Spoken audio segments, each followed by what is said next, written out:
Je fais le tour. Bonsoir, bienvenue à tous les trois. Voici une partie de l'équipe et le public. Bonsoir Paloma et bonsoir Raphaël et bonsoir Bob. On voulait fêter les 30 ans de la French Touch avec des gens qui en ont 20.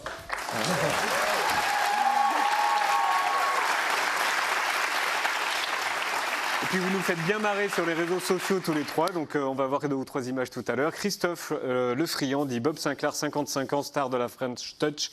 Dans les clubs du monde entier, Bob Sinclair, c'est évidemment ça.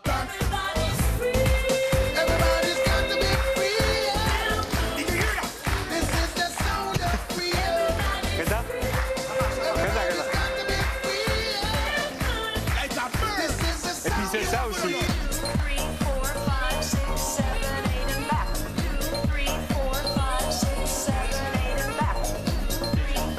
Fais comme le vendredi. Ben non, tu vas en boîte ou je sais pas. Et puis c'est ça aussi.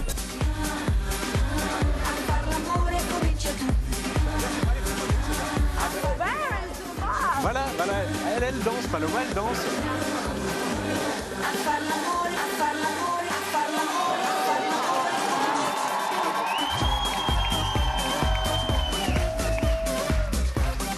Alors Paloma Le Friand, 20 ans. Sur les voix de son père. Un peu, hein. Un peu. On va voir ça. Raphaël Le Friand, 24 ans, créateur de fringues et DJ aussi. Exact. Très bien. Paloma et Raphaël, on va splitter l'image. On va mettre. Ah, on met pas votre père au milieu. D'accord, non, on le met à gauche. Très bien. Parfait. Dites-nous en quelques mots qui est votre père, Paloma. Comme s'il n'était pas là. Mon artiste préféré déjà, sans même exagérer vraiment. Ok, ça me va. Raphaël. C'est mon meilleur ami, mon acolyte, mon tout. Ouais. Parce que quand on vous voit sur les réseaux sociaux, on dirait 3 frères et sœurs. Hein, c'est un peu ça. C'est ça, c'est que je me rends plus compte de l'âge que j'ai. Ah oui. Et je viens. Non, mais c'est ça. Ils vous le disent jamais? Non, je ressens pas du tout de distance avec eux. On s'intéresse aux mêmes choses. On aime de la musique, au vintage, à l'art, de tout. Et ils vous appellent papa ou Bob? Non, Paps. Paps. Que du Paps. Que du Paps. Les Le Friand en famille, donc on en parle depuis tout à l'heure, ça donne ça. Eh, ça va pas? Tu montes ton boule sur les réseaux sociaux comme ça? Let's go, let's go.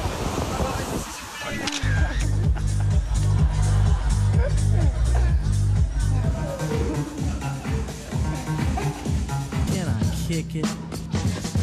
Can I kick it?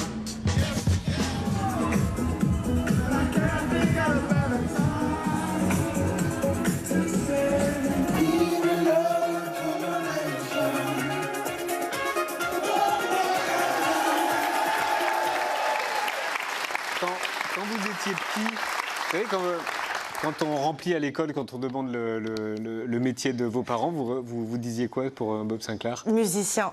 Musicien? Ouais. Oui, pas DJ? DJ, moi c'est DJ. Vous mettiez DJ? Oh là là. DJ. C'était difficile, il fallait l'expliquer aux potes. Non, c'est pas facile d'être crédible en tant que père. Hein.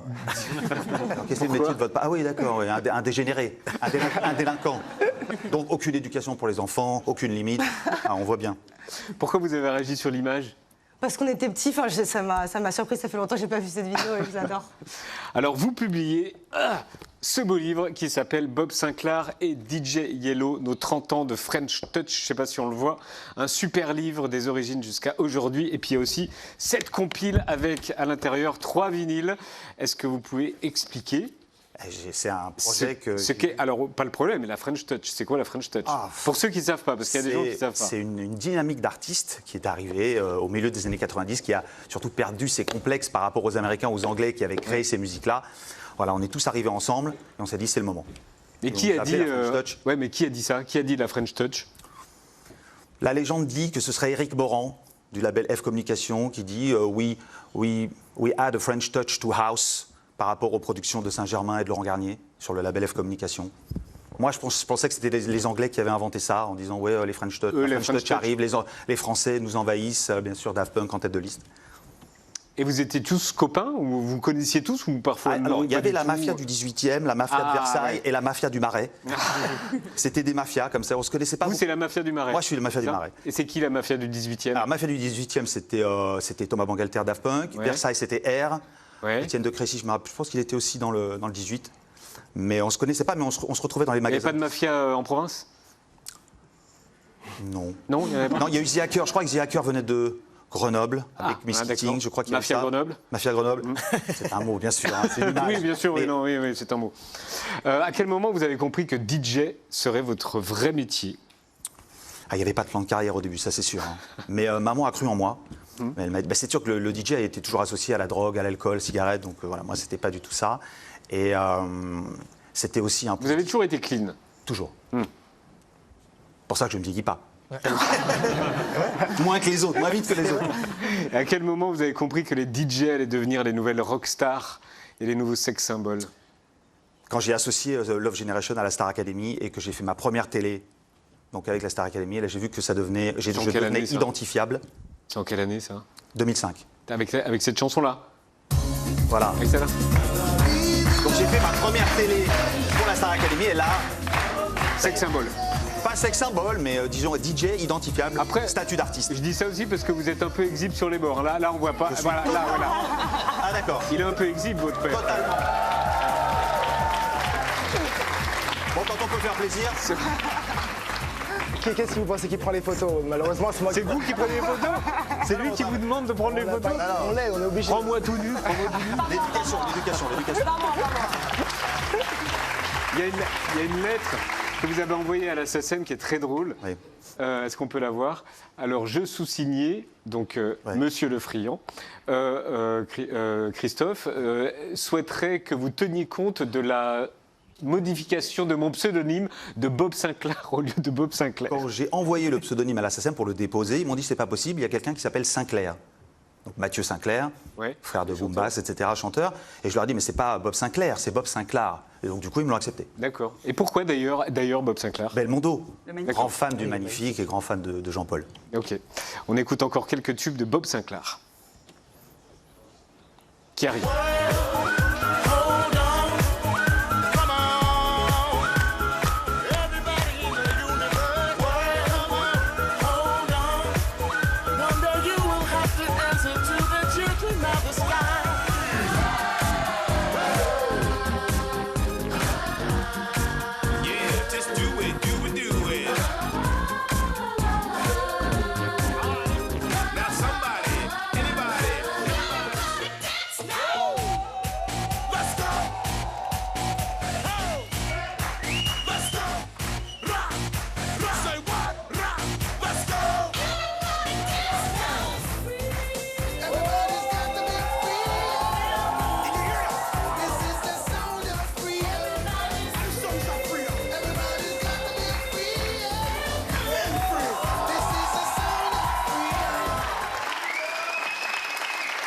Bob Sinclair, Maya avait envie de parler de votre longévité. Ah oui, là, je crois qu'il va falloir... Même si vous avez le même âge que vos enfants, elle voulait quand même parler de votre longévité. Oui, vous me permettez? On va parler beauté, on va parler secret de beauté. Exactement, on va faire exactement ça, puisque donc, vous avez 55 ans, vous êtes père de famille, et vous faites un métier qui est quand même associé encore aujourd'hui à des trucs de jeunes comme la drogue, la fête, trucs la de nuit, jeunes. la musique électronique. Tu sais, moi-même, à 46 ans, la musique électronique, c'est un petit truc de jeune quand même. Bref, comment durer? Comment rester pertinent? Dans votre cas, manifestement, la longévité se gère sans effort, mais de temps en temps, quand même, vous avez un petit doute. Il faut que je tire un peu là, non? Ah, c'est une catastrophe. Non, reste normal. Faut vieillir. Et Paloma a raison, entre les premières photos et les premières interviews qu'on a vues apparaître dans les années 90 et maintenant, ce qui saute aux yeux, c'est que vous n'avez quasiment pas changé. Sur les réseaux sociaux, vous montrez régulièrement votre corps de quinca, y compris sans vêtements. Un corps dont on vous voit prendre soin grâce à une hygiène de vie sage, avec beaucoup de sport, de l'eau minérale, 5 fruits et légumes par jour, dont manifestement 90% de bananes. Mais évidemment, s'il suffisait de manger des bananes pour arrêter le passage du temps, ça se saurait et j'en mangerais tout le temps. Vous avez l'âge d'être le père de celles et ceux que vous faites danser. D'ailleurs, sur cette vidéo là qu'on va voir, Un jeune homme lève son smartphone sur lequel on peut lire ce message. « Bob, tu es mon père ». Une affirmation, je précise, avec laquelle vous n'êtes pas d'accord. Votre âge. Voilà, on va souffler les bougies d'anniversaire, comater dans les taxis. Vous avez de l'affection aussi pour les vieux groupes, comme ACDC, vous le montrez, ça aussi. Il y a les moments où votre public a parfois un peu moins de pêche que d'habitude. Et de temps en temps, on vous voit aussi vous comporter comme un boomer. Les gens sont anesthésiés, ils sont avec leur téléphone comme ça. Sur tous mes hits, ils sont comme ça. Ils sont amorphes, complètement morts. Ah, je suis en mode déprimé là, c'est une catastrophe. Alors, bien sûr, Ça me dégoûte le cœur. il est un petit peu ironique de vous voir vous moquer de la tyrannie des smartphones, alors que vous-même, vous en êtes à 2846 posts sur Instagram et plus d'1 million de followers. Je suis un artiste. Ou quand on vous voit faire décorer TikTok avec vos enfants. Et d'ailleurs, j'ai l'impression qu'au-delà de votre affection pour les bananes, votre fameuse longévité se joue là précisément.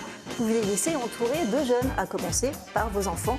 La relation, on sent qu'elle fonctionne dans les deux sens. Vous vous intéressez à leur code, à leur découverte, mais on vous voit aussi transmettre pour préparer l'avenir, y compris un avenir où vos enfants feront mieux que vous. La relève est là. Parle-moi mon amour, ma fille. Je t'en prie à toi.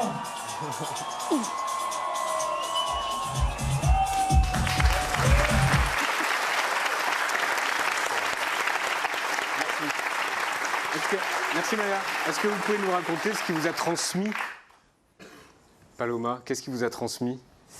Bah tout, en vrai, une Je personnalité. sais que c'est une question pas simple. Hein. Comme un charisme, comme la non, répartie, l'humour. Non, mais. Dans en l'humour, fait, l'humour. Ouais, l'humour surtout. Non, en fait, ce que je tenais avec les platines, en fait, c'est qu'elle a toujours voulu être derrière les platines à chaque fois que je m'entraînais, à chaque fois que je faisais de la musique. Donc elle sait maintenant, elle est là, elle fait quoi? Qu'est-ce qu'il faut faire? Donc elle n'est pas tellement passionnée par ça, parce que pour elle, c'est naturel, mais elle est douée. Non, mais c'était du partage surtout sur plein de trucs.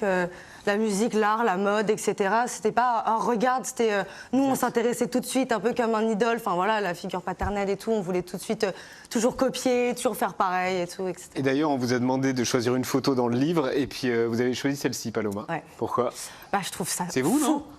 Ah bah non, c'est mon père. Ah bon? Ah oui, oui, Ah bah non, oui. ouais, non, c'est moi. Alors oui, on se ressemble beaucoup, bébé. Et mon grand-père. Ah, je pensais que c'était vous. Ah bah non. Ah non, je pensais que c'était vous à cette La âge-là. photo sera en couleur. Oui. Alors Je suis oui, un on vieux. pensait que c'était une photo en noir et blanc exprès. Ah non. Mon c'est grand-père lui. était passionné de photos et il avait des 45 tours et des platines en plastique. Donc c'est Et votre alors premier ce que mix. je faisais, c'est que je mixais pas, bien sûr, à 18 mois, mais je mettais le disque, je retirais le disque, je mettais comme ça. Complètement nerd déjà à la base, et ensuite, donc je pense que la première fois que j'ai vu un vinyle et que je l'ai touché, il y a eu une connexion organique qui s'est faite. Ça m'a rappelé ma tendre jeunesse. Les beaux 18 mois. Mes 18 Et mois. Raphaël, on vous a demandé une photo et vous avez choisi celle-ci. Yes. Pourquoi? Je trouve qu'il est beau gosse. Parce que je te ressemble. Il a une tête de, là, il a une tête de DJ. Ça se voit qu'il a un futur là dedans, c'est sûr, ça se voit. Mais là, vous avez quel âge là? 30. Ah, donc vous êtes déjà DJ là? Ouais. Oui, déjà. Ah oui, bah avec. Ouais. Non, bien sûr, bien sûr. Et juste, on revient sur ce que disait Maya. Question un peu de vieux con. Est-ce qu'on s'amusait plus dans les soirées d'avant? Ah.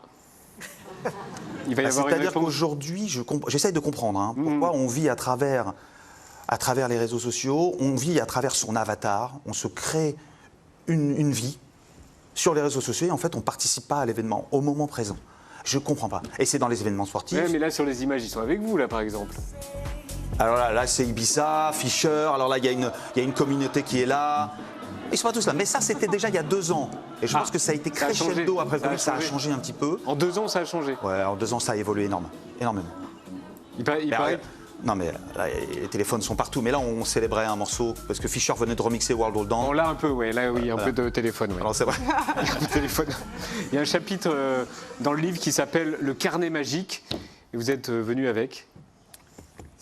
C'est quoi le carnet magique? Le carnet magique. Moi, je suis comme Colombo. J'aime bien prendre des petites Vous le notes. connaissez, celui-là? Bien Bien sûr. Ah, C'est Oh là le là, carnet magique. le C'est-à-dire carnet que- magique. tourne les pages parfois. C'est le Ouh là carnet. là. C'est-à-dire que je ne joue pas tout le temps dans le même endroit. Donc je me fais des colonnes vertébrales de titres qui marchent bien ensemble, des combinaisons d'énergie. Alors il y a le Warehouse à Nantes, il y a le qu'est-ce qu'il peut y avoir, Mansion à Liverpool. Là, je me renote un peu les playlists que j'ai faites et si ça me plaît, je rajoute des nouveautés à côté, mais je fais ça à la main. Je pense que je suis le seul à le faire parce que j'aime bien changer de set aussi, souvent pour pas m'ennuyer. Donc je me fais des petits carnets, voilà. D'accord. C'est en fonction de l'endroit en fait. En fonction de l'endroit. Vous vous dites, à Manchester, ils vont plutôt aimer ça. Exactement, Ah, là il y a une glitterbox spéciale disco, donc j'ai une combinaison d'énergie, de titres de classiques que j'aime bien, de titres à moi et puis de nouveautés. Et en quoi Nantes vous inspire plus que Liverpool? différemment. Le Warehouse à Nantes est un club énorme, un des meilleurs de France. Ah mais j'étais hyper sérieux dans ma question. Vraiment. Et les Bretons.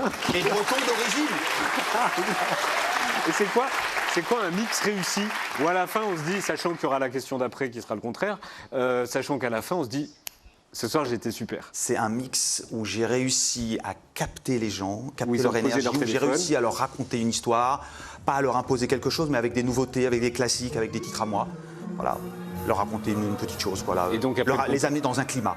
Et donc le contraire, c'est en quoi C'est club à champagne, je repars de Nantes un peu déçu. Club à champagne où le VIP est le mec le plus riche, voilà, plein de bouteilles, tout ça, dont on fait plus attention au DJ. D'accord. Et ça arrive, même à Bob Sinclair. De plus souvent, oui. D'accord.